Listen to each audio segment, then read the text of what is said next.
right, welcome everyone to Sonambulo in the Classroom with Rafael Navarro in conversation with Dr. Teresa Rojas, that is me. So I am Dr. Teresa Rojas, Professor of English and MJC's first Professor of Ethnic Studies. I'm also the director of the Latinx Comic Arts Festival, and that is happening tomorrow and Saturday on the MJC West Campus. We invite everyone to attend from 11 a.m. to 7 p.m. Well, it's my great pleasure to introduce today's speaker, Rafael Navarro. Thank you. Rafael has earned a Daytime Emmy, 2 nominations for Outstanding Special Class in an Animated Program, and a Xeric Foundation Award. He specializes in action adventure with the goal of telling a good story. Comics projects include Gumby's Gang starring Pokey, Bela Lugosi's Tales from the Grave, Guns Ablazing, co-created with Mike Wellman, and his own Sonambulo, now out with the 25th anniversary edition. Clients include Marvel, DC, Dark Horse, Warner Brothers, Cartoon Network, Nickelodeon, Mattel, and more. Show credits include Batman, Scooby-Doo, Rugrats, Mucha Lucha, and Lego's Hero Factory, among others. Rafael was also the first cartoonist to do a public talk here at MJC back in 2018. And it was the popularity of that talk that sparked what eventually would become the Latinx Comic Arts Festival. So it is a great pleasure for me to say, welcome back, Rafael. Well, thank you. I'm happy to be back. So we have both an in-person and virtual audience today joining us, and we'll be in conversation while Rafael demonstrates his drawing skill throughout the hour. So this is something really special. So Rafael, let's start with a bit about your journey as an artist. Okay. Oh, I'm ready to go. Okay. Well, I guess my journey began the moment I picked up a pencil. At least in my case, it was a crayon. I started with some epic space battle that I would have imagined from a perspective of a 5-year-old boy on my kitchen wall, which led to the hallway and eventually into the bathroom. And as opposed to most parents, they would probably chastise a kid for doing such a thing. My art was encouraged, on the other hand. So safe to say I had a very supportive family to back that up. So fast forward a few years later, I was at the crossroads of life in high school. I wanted to be either a mathematician or an artist, and I think the artist thing won. For what it's worth, I still do my own taxes, so math did come in one way or another. And I just all my life I just wanted to tell a story in some form or some way. Oh, awesome. Well, thank you for that beginning. And Rafael is going to also start drawing while he's answering our questions. Okay. I want to encourage folks to, if you would like to comment or put questions in the chat, we will be monitoring that as well. Okay. So Rafael, our students often get stuck Mm-hmm. on the idea of the creativity, and even just getting started on a project. So for you, where does inspiration come from? Well, funny you mentioned that. Everybody has their own take of creativity and where it comes from. You just reminded me of an anecdote that I once shared with sci-fi and fantasy author Harlan Ellison, who's no longer with us, but that always comes to mind. I mean, I remember people asking the very same question. He told me personally, you know what I always tell him, Rafael? I always tell them that, always buy it from a curio shop somewhere in New Jersey for $20 a month or something. But I mean, you get it everywhere and from nowhere, really. You get it within your dreams. You get it while you're sleeping. You get it the moment you wake in. I mean, if you wish to cut to the blank page I'm about to fill up with, I'm about to mention that. I mean, this is my thing. Every time I see a blank page, so to speak, I just have the ardent desire to fill it with something, anything. So I mean, I think since we're talking about Sonambulo's 25th anniversary, the least I could do is try to, I guess, embellish them in some form or some way in this time that we have with each other.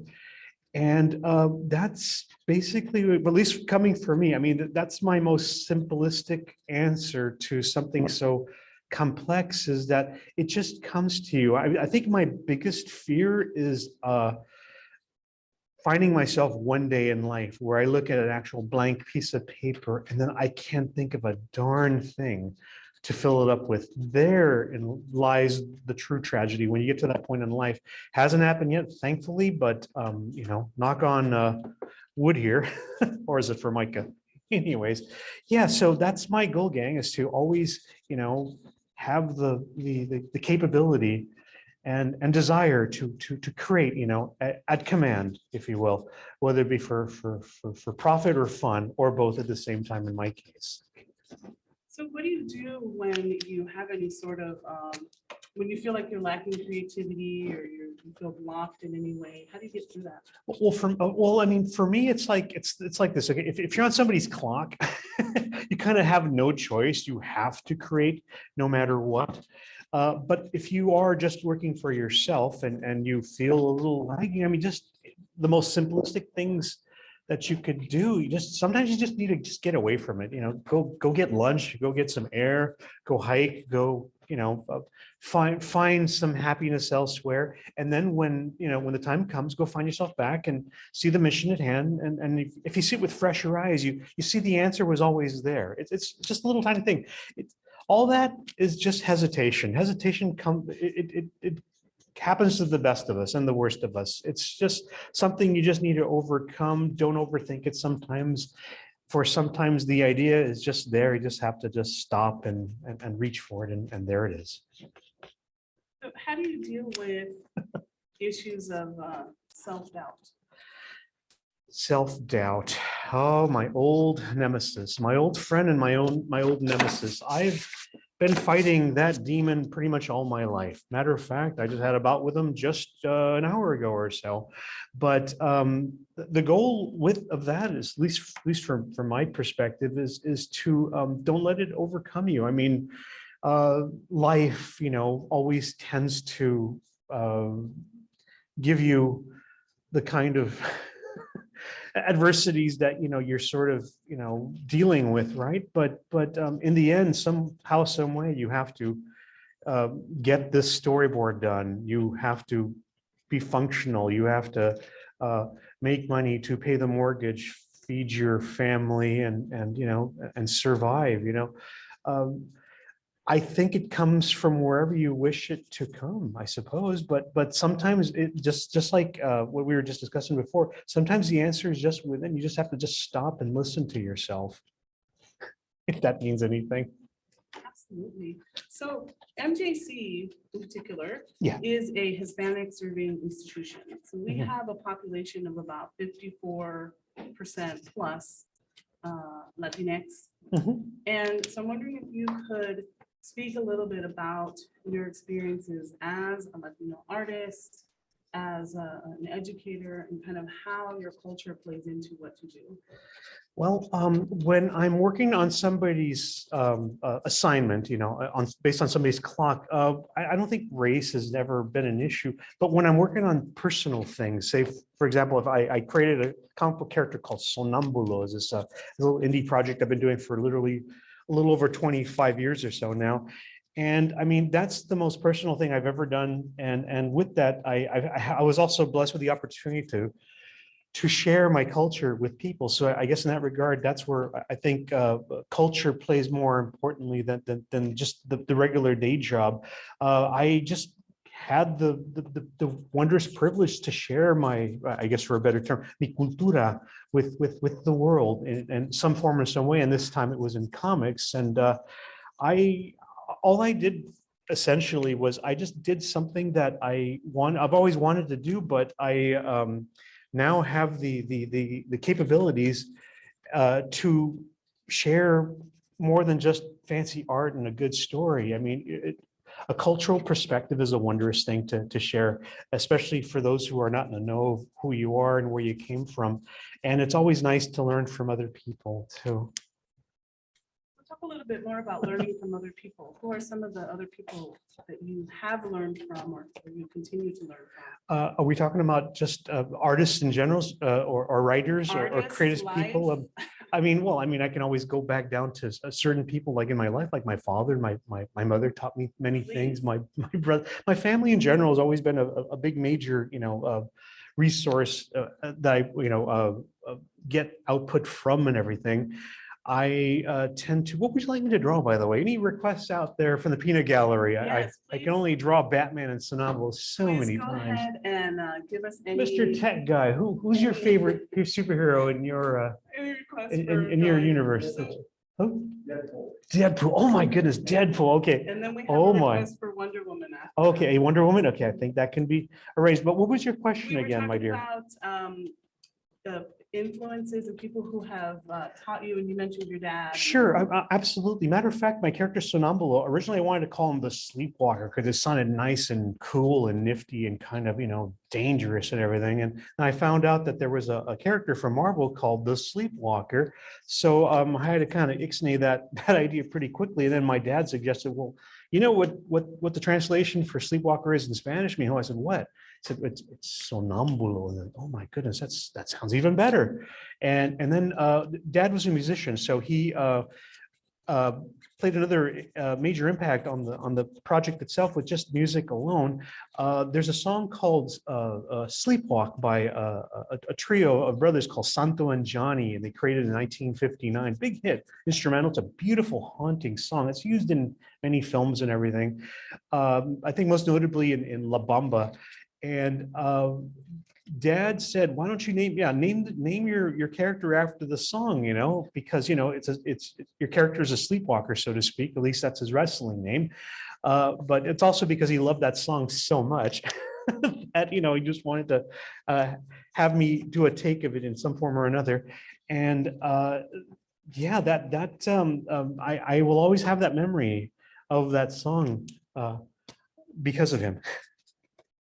That's fantastic. What about your mom? Tell us a little bit about your mother. Well, she was a very imaginative individual. She's creative in her own regard. I kind of wish she had the opportunity to actually really explore that, but she came from a family where they started families kind of young in life, and I think that's what their job was, is just to become a mother and maintain that till you are no longer required to do so. We have a question Oh, from wonderful. Abigail. Abigail, Stevens, yes. who would like to know and I'm going to adjust this a little bit. What's been your favorite drawing that you have done so far? Maybe a drawing that stands out. Well, I just did this really super cool Deadpool just now, which I think is going to go to my dear friend Scotty over there to my left. But to be honest, Abigail, my most recent project, my most recent drawing, or whatever I'm doing at this moment, this very second, it is my personal favorite thing, because I don't like to date myself by saying I did my best work, 10, 20, 15 years ago when my mind was at this stage.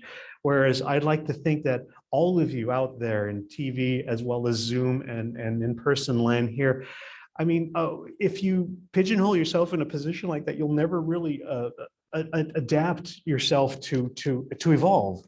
And if you already kind of pigeonhole yourself in that point, you'll never ever really develop. So why declare your best work is already behind you when there's still life left and there's still so much yet to do? I want to ask you a few questions as an educator to educator. Okay. Oh, thank you. And since this is officially a professional development activity, so what are some of the things that you do to connect with your students when you're teaching a class? Well, I mean, communication comes in different forms and different ways. One of the things I've always found very fascinating, because I don't think it's not a question that teachers don't do this, but it's always a surprise that they don't do it enough. Listening, hearing what's happening from the other end. I mean, what I noticed from a lot of educators is that they are taught something all their life, and their job is to just report, and I hate to use this adjective, but regurgitate what was dictated to them long ago.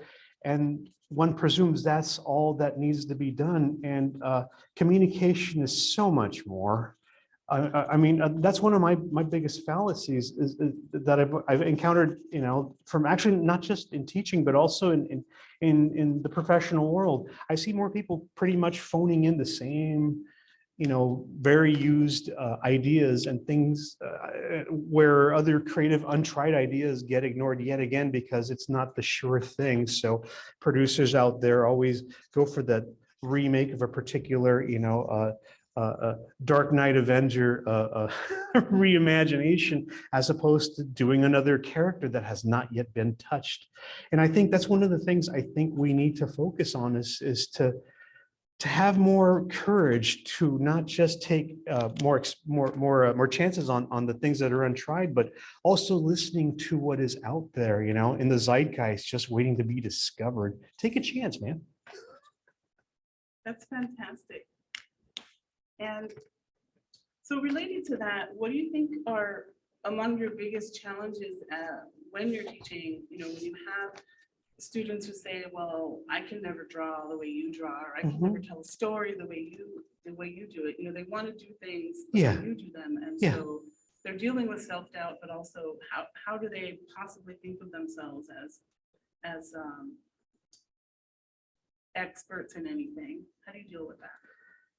Well, funny, the definition of expert is so, it could be taken in so many different ways. I mean, I know people that are noted professionals. They're heroes of mine, and even they have self-doubts within themselves. That either they don't hear that that they're loved and appreciated in their time enough, or they're just a certain type of disciplinarian that doesn't allow themselves to have such things, being told to them. So I really honestly don't know how to answer that question, just other than for myself. It's just oh gosh, how can I say this that won't, I just don't want to stout anybody else's growth. It goes back to that self-doubt demon that we have to constantly be fighting with one another. Everybody has their own way to challenge that and set it aside. And then there are those that, just succumb to it. And that's the tragedy. You don't want to do that. You don't give up before the fight even begins. But at the same time, why are you busing yourself to death, when there's still so much more to fight for? You let the little tiny things get the best of you, and that's not good either. So tell us a little bit about your background, the development of your art practice. So how does that start? How have you continued to develop your skill? Right. Well, I get up, sharpen my pencils, and I start working, or I turn on my computer and I turn my Cintiq on and see what scene needs to be storyboarded by 5 o'clock. But where did this start? Tell us your origin story. My origin story, or how my day starts. Well, I usually start my day like if I can squeak in a jog or a hike, because I'm going to spend the next seriously 8 to 12 hours sitting on a chair doing what I'm doing right now. I try to do that, but if we're going back to I guess the point of origin where inspiration comes from, elaborate, please. What I actually mean is when you started thinking about art as a career. Oh, so okay. Your educational background, because a lot of people think that, well, I have to, get this art degree and that other art degree before I can start to even put anything on paper. Gotcha. Well, I mean, I like many others was going to college at the time, and I was going to college to do some sort of art thing. I had a magpie of interests at the time. I loved comic books. I loved animation. I also the idea of becoming a 19th century illustrator like Charles Dana Gibson or J.C. Leyendecker, which was kind of dumb in the middle of the early 90s or late 80s or so to do that. And then just around the corner, technology was about to change all that too. As a graphic design major, I was at a point where I was learning how to cut circles, beautiful circles, to do beautiful Art Deco design with like paper mache and things. And then next thing you know, the first personal computer came out in the 80s, and that kind of screwed everything up, and we had to reteach ourselves how to adapt with technology even then. And I know that you're always drawing wherever we go. You've got your pens in your pocket or your jacket or on the table. You've got your napkins. You'll draw on anything, right? Sure, pretty much so. So tell us, except the conclusion. Tell us a little bit more about that, about this idea of carrying supplies with you at all times? I guess it's like I call it the Linus syndrome, I suppose, because it's like having a security blanket to make myself feel comfortable. I mean, in an ideal sense, I like to say I am a reasonably extroverted person, but I think somehow, some way, I'm still that introverted, quiet, shy person. Believe it or not, Dr. Teresa, there that I'm still trying to break out of my shell. So therefore, I have a sketchbook and I have paper and pens in case I don't have to engage anyone. The least I could do is amuse myself for a little bit and enlighten myself. No. So we have two more requests, and then Sure. I'll ask you some more questions. Abigail Stevens is asking for Spider-Man. Oh, my goodness. Aaron Dark Harold says, Mucha Lucha. Oh dear. Love you, Aaron. All right, Aaron. I'm gonna. Wow, somebody's been checking IMDb. But wow. Okay, I will. Let's get on with Spidey first, I suppose. I'm gonna do this nice kind of loose. Also, I've been sort of concentrating more on heads, than I have actual figures. So I'm gonna change that up a little bit there. Mucha Lucha, I may require some references. Anybody out there who has access to Google? Because I can vaguely remember Ricochet, and I think I could probably draw them from memory, but let's kind of do this somewhat correctly, right, I got folks? you, I got you. Yeah, just a quick glance. Trust me, all I just need to do is just to look at a quick little model sheet there. Oh, yeah. But yeah, that was a fun show. So talk to us about, I mean, you and I have these conversations all the time about Modesto, right? Sure. I want you to share your experience from 2018 Mhm. of coming to Modesto for the first time and doing this public talk and your impressions, and then kind of loop us back to your return. This is the official full circle return. It is, isn't it? Rafael Navarro's return. So talk to us a Come little bit about that. We're coming back to clean this town. Yeah. Well, I mean, where would you like to begin? I mean, first and foremost, I'm glad to be back. I mean, after all that's happened so far, I mean, just being in your presence again, my dear, is a miracle unto itself, and I'm very grateful for that. So, I mean, to come back to Modesto after all that's happened, it's yet another miracle, and I'm very, very grateful for that. And I'm looking forward to the weekend too, and everything that is to come from all this. So. But what are some of your memories from that first visit? Oh gosh, no. If we talk about that particular thing altogether, no, absolutely. Gosh, everything and anything you could possibly imagine. The vibe in that room was just magical. I've yet to see the playback, by the way. I probably remember it more more fondly or more differently than what was actually probably recorded and everything. And maybe everything that we're about to continue talking about today too will also play differently as well when you see it from a different perspective, if you will. But yeah. And how are you feeling being back in Modesto? Oh no, I was looking forward to this. I was relishing the moment, gang. I really, really was. So I will share because you're being very modest. I am. You're being super modest. I am really okay. Well, and which is so unusual. Let me just say. Well, must have been breakfast. It kind of mellowed me out. Rest assured, about an hour from now, I'll be ready to do this interview that we're doing right now. But what I want to share, because Yes. I don't think everyone knows this story, is that first of all, I was really interested in getting Rafael up here because I am someone who teaches comics in all of my classes, whether it's a module or the entire class. And I knew that there would be some interest in having, I mean, you can see what he does, right? That he can talk and then demo at the same time. That's Right. a magical skill.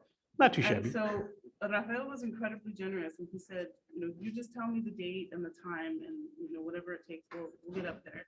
And he did, and people just loved this whole thing. And he shared an animatic. He shared his journey in cartooning, in illustrations as a storyboard artist.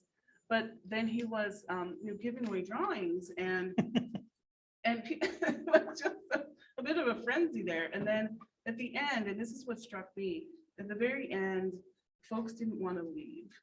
And So I always say this, I said, you don't have to go home, but you can't stay You here. can't stay here, You right? can't stay here. So we had this great discussion on the way back from this talk about what it is about comics and about Modesto that just had this really cool combination that we should really think about. And that was the kind of the birth of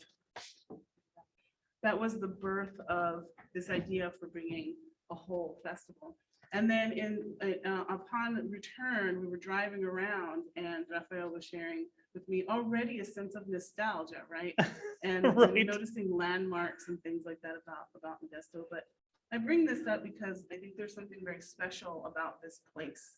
And I'm always saying that because I think it's important to point out because people don't think of Modesto as an art place necessarily unless you live here. Oh, or no, live here. it's a plethora of creativity here. You just have to know where to look, folks. No, absolutely. No, I concur, Doctor.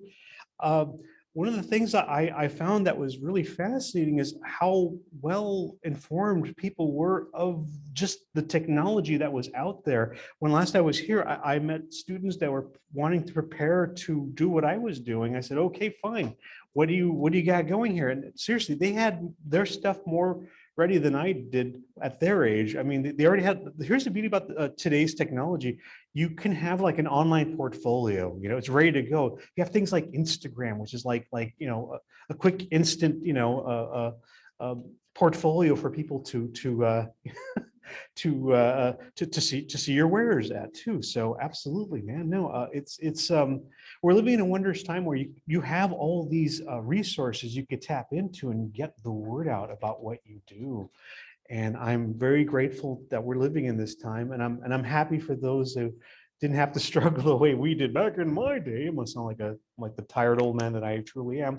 How we struggled to get certain things out, and how I would sell my silly comic book out of the back of my car, go from comic shop to comic shop and pray somebody picks it up. Whereas now the internet, that thing travels, immediately to this side of the world, just by the flick of a finger. So related to that, I noticed in variations of your bio yes. that you often say, but your favorite thing to work on is comics, right? It's my first love. So why comics?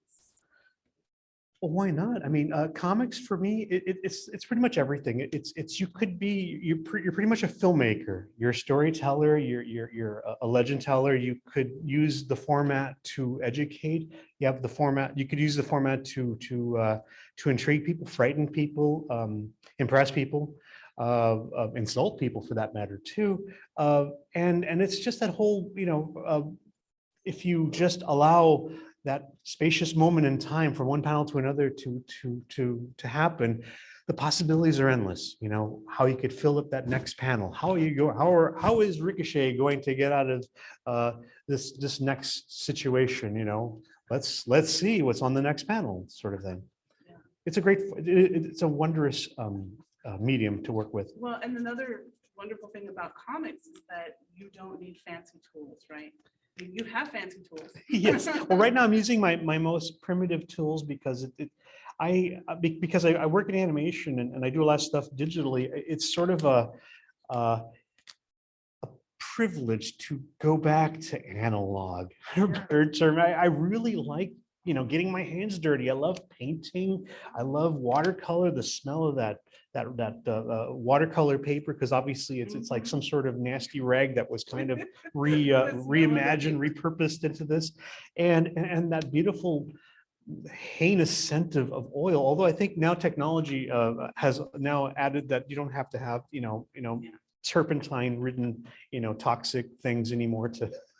The semi-toxic now. Exactly. So it's semi-toxic. There you go. So just close your eyes and think of England. David Gordon has a related question, and that's, what type of markers are you using? Oh, tell us about your tools. Check this out, my man. Okay, I think the best way to show them. Okay, yes, it sounds like a big plug for Tombow, but yeah, I just use Tombow brush pens. I've been doing them forever.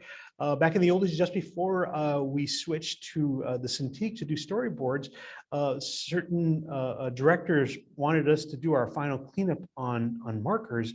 So these were the things that were being handed out as opposed to just Sharpies too, or just whatever was in front of us. And I love them because you get a nice brush option on one end, see, and then you get a nice little thin one. But here's a nice little discovery. If you mix it with another gray tone, you get like a watercolor effect, and it's quick and it's instant. And here's the best part: it's so messy. It's great. So that's why I like it. It's like being covered in blood in some ancient samurai Kurosawa film. And for folks who don't know, Except it's ink, not blood. the Tombow brush pen, because it's water-based, you can actually add water to it and you can. Oh, that's right. paint Yeah. with it. Indeed, yes, you I've can. done that, Mhm. and that is super fun. What are some other tools that you use that you really love? Well, I mean, I'm enjoying Procreate too, of course. You know, I'm not just some old dinosaur, you know, regaling in this time of of analog. Another standard thing is that we use in the industry too is Photoshop. There's a program called Storyboard Pro too that we use from Toon Boom, and it's an excellent program. And I've been doing a lot of animation on it, mostly storyboards, particularly a lot of animatics for certain shows that I'm pitching at the moment. Hint, hint, nudge, nudge. And no, Top secret classified. we're living in a wondrous time, gang. I mean, if you could combine, you know, the 15, 20 years, or actually in my case, a little over 30 years of drawing experience to today's technology. Yeah, no, the possibilities are endless. So I have a request if Yeah, I can. yes, if ma'am. I may. What would you like? I would like for you to draw your parents, Oh, my goodness. the memory of your parents, or something related to your family. Oh, my goodness. Well, Yeah. I suppose While you're thinking about that, Okay. I have a storyboard related question oh, dearie me. Okay. from Yvonne de la Cruz. Okay. And this is a perfect timing. Okay. Does that throw you off? Okay. I like to do. Throw me off, will you? Yeah, Yes. yeah, you're Okay. welcome. Well, I'm trying to think of something symbolic that would Yeah, fit something my symbolic. my point of origin, for a better term, There and you go. I think I just got it. So Yvonne wants to know, what is your process for storyboarding? How detailed do you make your thumbnails? Gotcha. And do you create a written outline? And she's got multiple questions. No, that's We'll start perfectly fine. there, and Well, then I'll okay. do the rest. Well, read me the first half of that question Yeah, once so she again. says, Okay. we'll start with just the Okay. first part. What's Okay. your process Okay. for storyboarding? Okay, well, that depends on the storyboard assignment and what is expected from me. And now as for that other half, hopefully this will cover the other halves. Depending on the client and what they wish, if you're doing a live action storyboard, a storyboard for a live action film, certain needs are only required to get the job done. You don't actually have to worry about putting people on model, but they have to be at least somewhat, you know, presentationally speaking, desirable looking enough to get the job done. I've seen storyboards that are just literally just almost little scribble scrabbles, kind of like the things I'm drawing right now instantly. Whereas I have seen, you know, the most amazingly, you know, detailed things. And the reason they do such, you know, illustrious work is because there's other people in live action. They're going to take those storyboards and they're going to make special effects out of it. Or there's a really super complex scene that needs to be worked out and choreographed. And then there's Martin Scorsese, who does storyboards that kind of like look like this, you know. Here's Travis Bickle, and he's kind of pissed off. And I'm seriously, this is what his storyboards kind of look like. And then he just shot some guy. So there's the next panel, like boom, boom, boom, boom, boom. So there's like blood, and there's his hand kind of dripping. And you know, if that's all that is required to tell what's going on in the camera eye, then so be it. That's you know, that's awesome. That's all one really needs to do. You know, sure. I mean. And then there's animation storyboards, okay? Depending on the studio and what is needed from the director that is requesting your work there. Sometimes storyboard animation is literally they have to be on model, literally. You know, if you're working on a particular show, say Scooby-Doo or whatever it is at the moment, Shaolin Showdown or something, come what may, whatever show it is. They want your boards to be resembling to what well, at least what the characters are, so they can, I guess, recognize them. I think at that point, it's just, I think those boards are just ego driven because they just like seeing the characters that you're working on, I suppose. Because essentially, if anybody had to work for me to do storyboards for my show, if you have all the beats in there, and yeah, and your art looks like this, if all your beats are counted for and it is brilliant, how it moves and how it flows, who cares what it looks like? That's all that really matters. I mean, a good director knows that. If you spend more time, polishing your storyboards, it's a dog and pony show.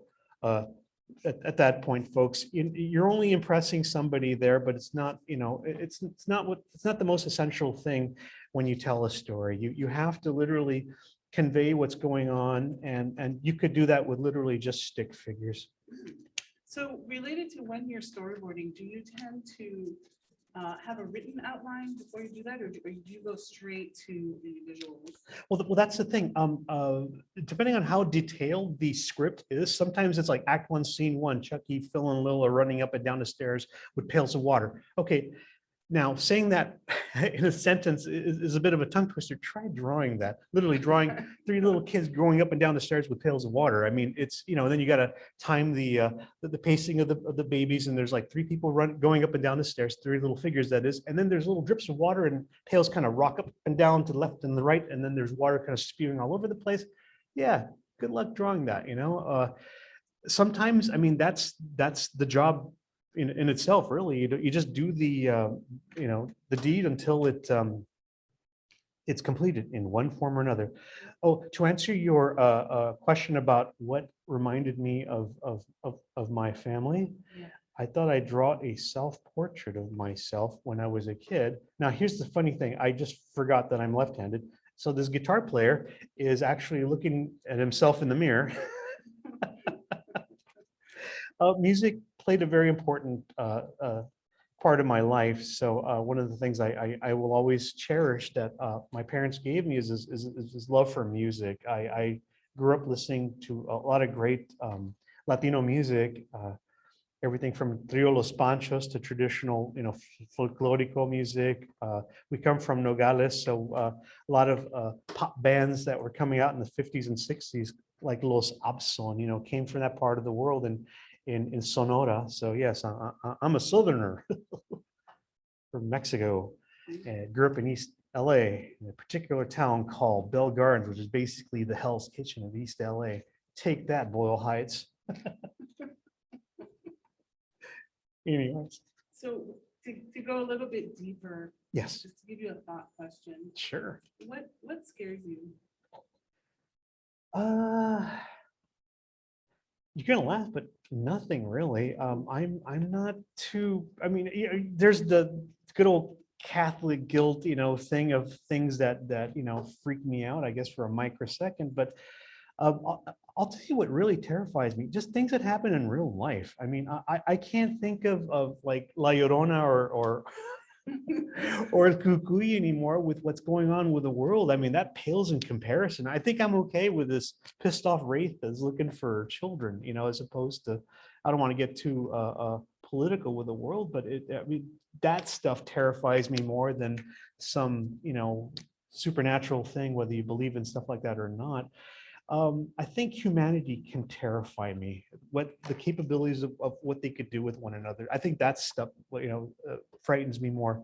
That and maybe being audited. Bring it back for a moment to this idea of Yes. 2 things: music and students. Sure. Right? And things that we do in the classroom to connect with our students. We talked a little bit about this before.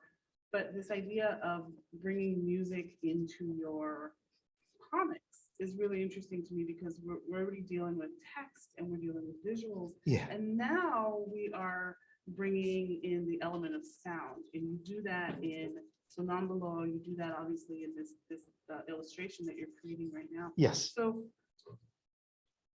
talk to us a little bit more about the importance of music in your life.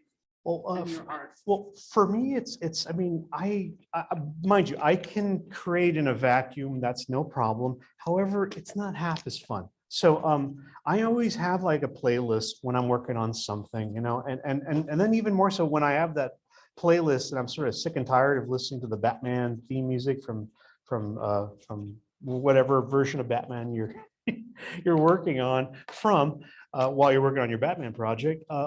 Mix it up a little bit, you know, while you're working on Batman, you know, throw on, you know, the Butthole Surfers or put on, you know, Led Zeppelin or put on, you know, some beautiful haunting classical piece by Beethoven or something. Yeah, music it's a wondrous thing.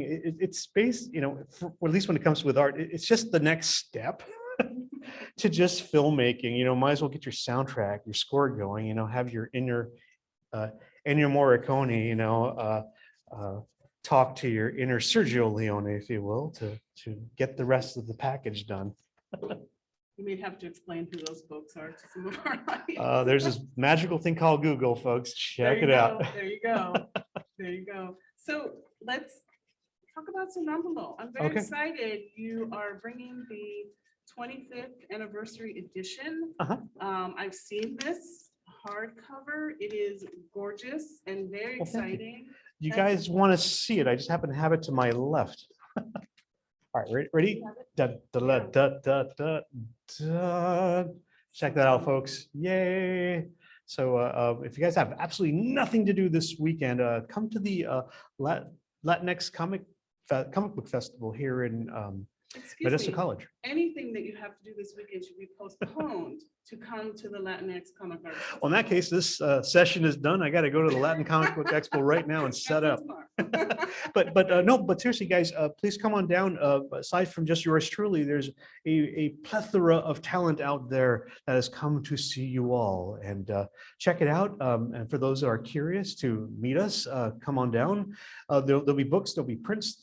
Some that are selling T-shirts, posters, stickers, and everything in between. And I'll be there too. I might even be happy to tell you a story or two. So Sonambulo. Yes. Back to Sonambulo. Okay. Tell us about this 25th anniversary edition. Well, it was a nightmare to put together, but it took 25 years, but we got it done. No, it's the anniversary came up and I thought, well, you know, I needed to reprint the original story, which I had sold out like 2 years before, and I just didn't get around to doing it because of the last 2 years. I thought I'd at least end our time of plague that we're going through, at least to have something really cool and fancy to commemorate this wondrous event.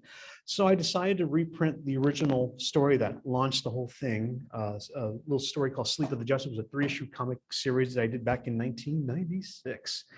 And here it is, folks. This is the hardcover edition of the book. Fancy schmancy stuff. Very elaborate. It's great opening a book like this because I'm used to smelling comic book art pages, at least for my books.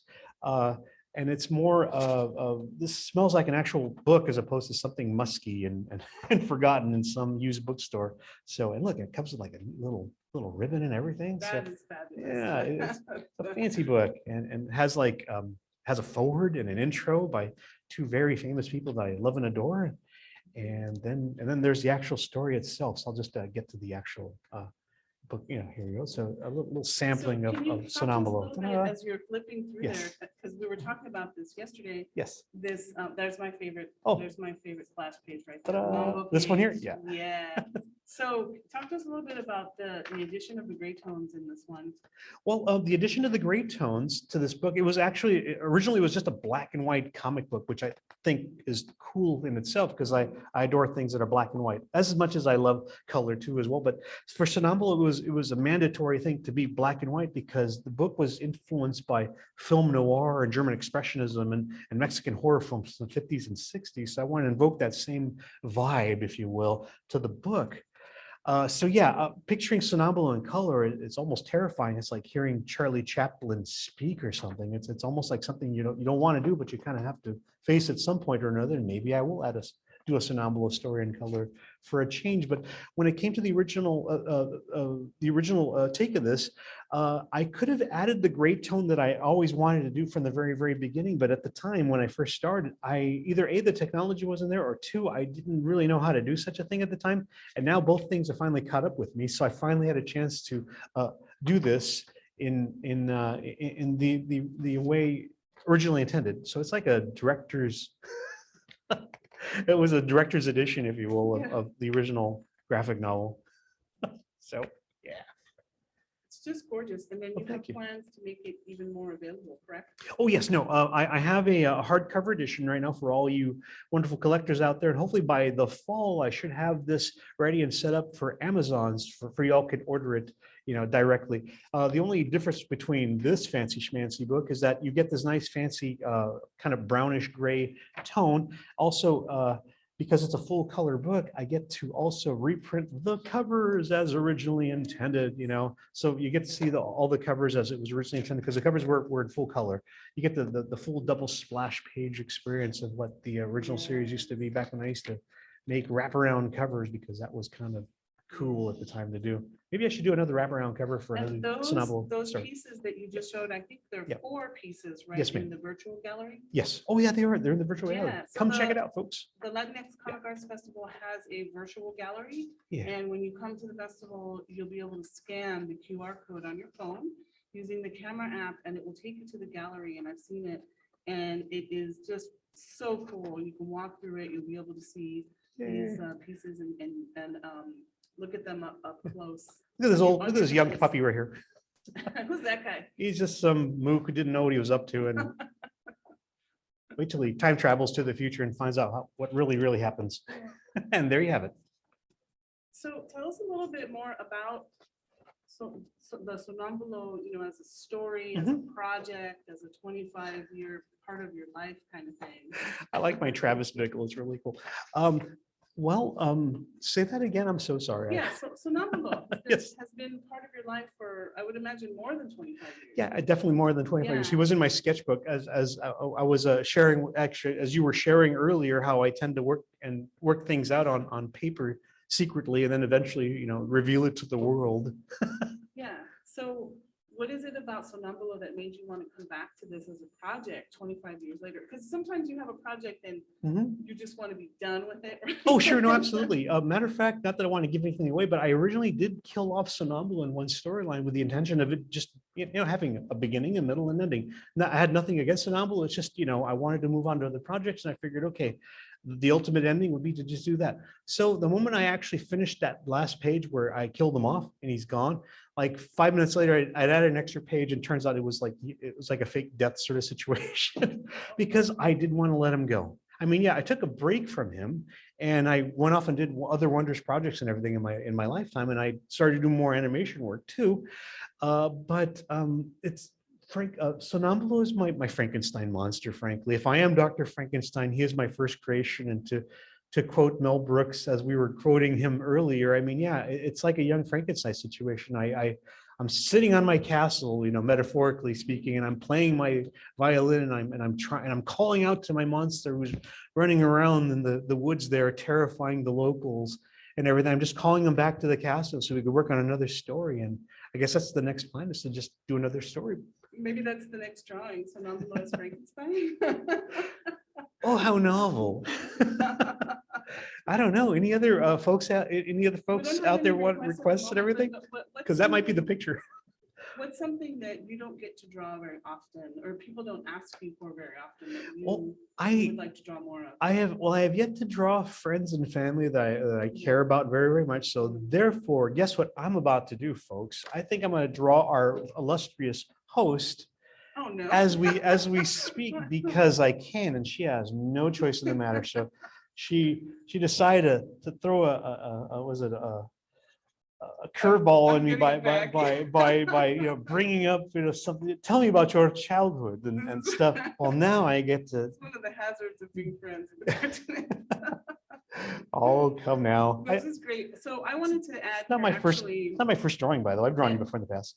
how fantastic it is to teach comics. That comics really offer a medium where we get to talk about so many different things. Yeah. And, the visual, the textual, the combination of the two, and what's happening in your brain and that sort of thing. And you and I have had conversations about this. Sure.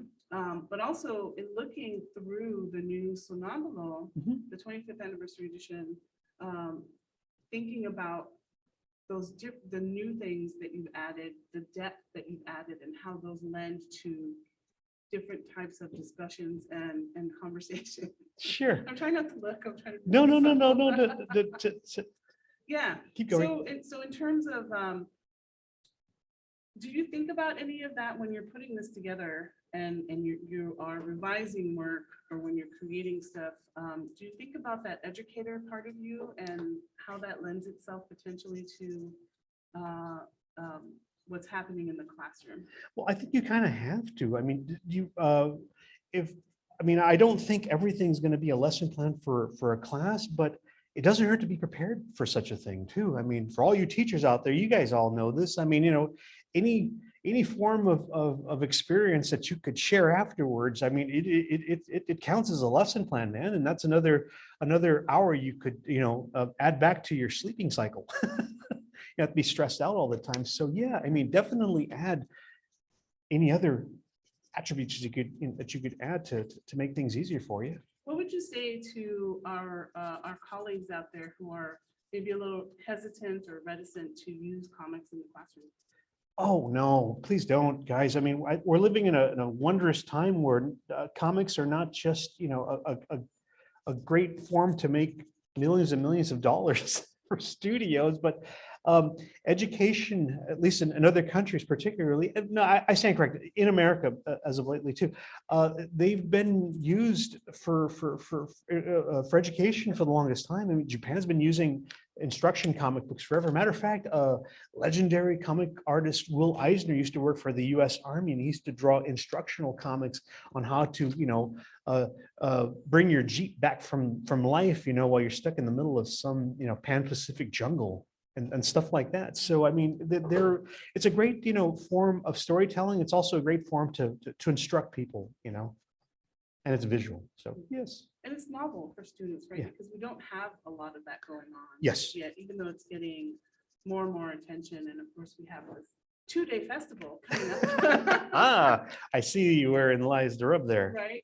So I noticed that, so I did a study guide for this coming festival, this coming event, and you can find that online at the Latinx Comic Arts Fest website. Yes. And one of the things I included in that is how to approach a cartoonist, how to approach an exhibitor, right? Because I noticed that students get very shy. No, they absolutely. Don't know what to talk about. So what advice do you have for not just students, but for Sure. attendees? Well, I mean, don't be terrified of artists. I mean, yeah, there's some whack jobs out there, kind of, a little too eccentric for their own taste, but yeah, I mean, take a chance. Go meet somebody. It's like when you're at a party and you're trying to, mix it up with people you don't know. And the first step is up to you, folks. Just go out and say, at least pop in over and say hello at the very least.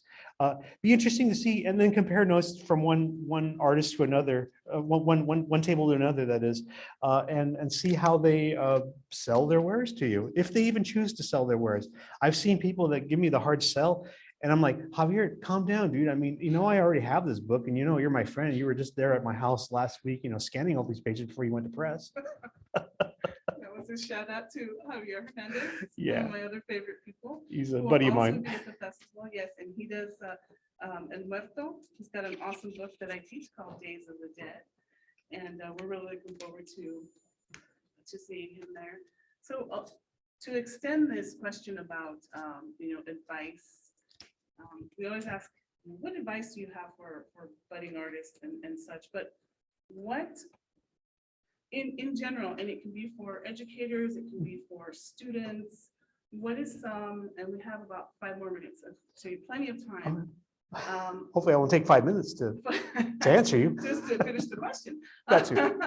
But no, some kind of words of wisdom in terms of things that you are challenges, maybe obstacles, gatekeeper situations. Oh, where sure. People are saying, you can't do this and you shouldn't do that, or you shouldn't be this and that. So what would you like to put out into the world? Well, I mean, gang, everyone, this goes to both the instructors as well as the students. I mean, there's gatekeepers everywhere. I mean, and they're going to do whatever they're going to do to to stop you. Even if you actually are right and you actually have something, you have the cure for all the diseases of the universe within that particular drawing and or idea and or concept.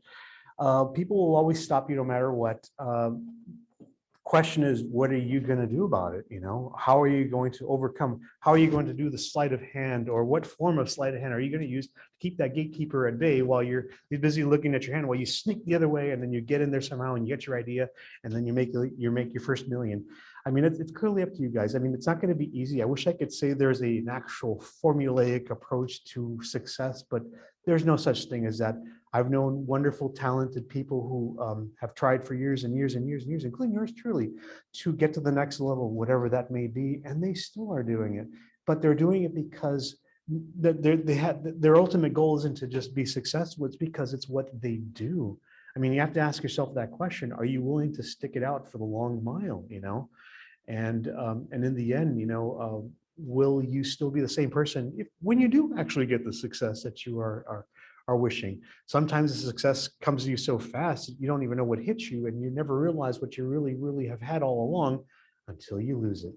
And there's that other side of the coin too. And I've seen that played so many times. And I've seen dear friends and wonderful people with the most amazing ideas and great, gracious skill talents. Like this hack Rafael Navarro, who just draws pictures of his friends, for dinner.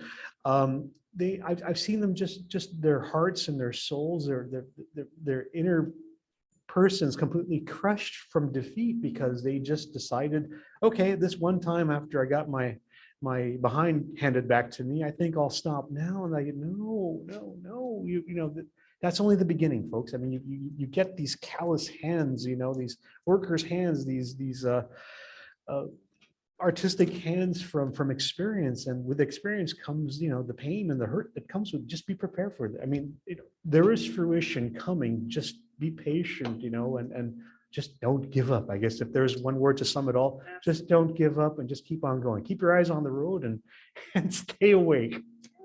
Can we see your self-portrait again? I love that. So, by the okay. way. Thank you for doing Well, that. there's this portrait, but you didn't really No, self-fit at all. The one, Unless you want to take a one- selfie of it. the one before that of you, I'd like to end on The Travis that. Bickle one? the music one. Yeah. Well, there you go. Ta-da. Yes. Okay. So I just want to remind folks about the festival, of course, and thank Rafael Navarro for being here. Well, thank you. Rafael Navarro. And I also want to say thank you to our tech person, Scotty Gonser. Thank you, Scotty. Who really You're the man, man. leveled this up.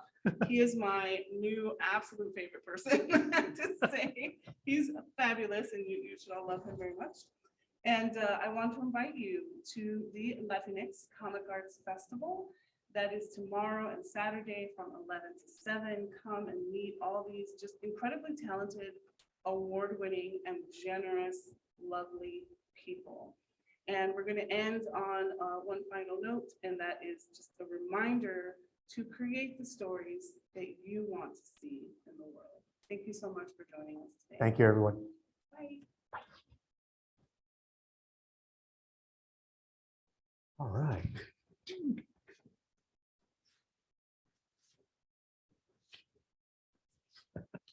These are weird.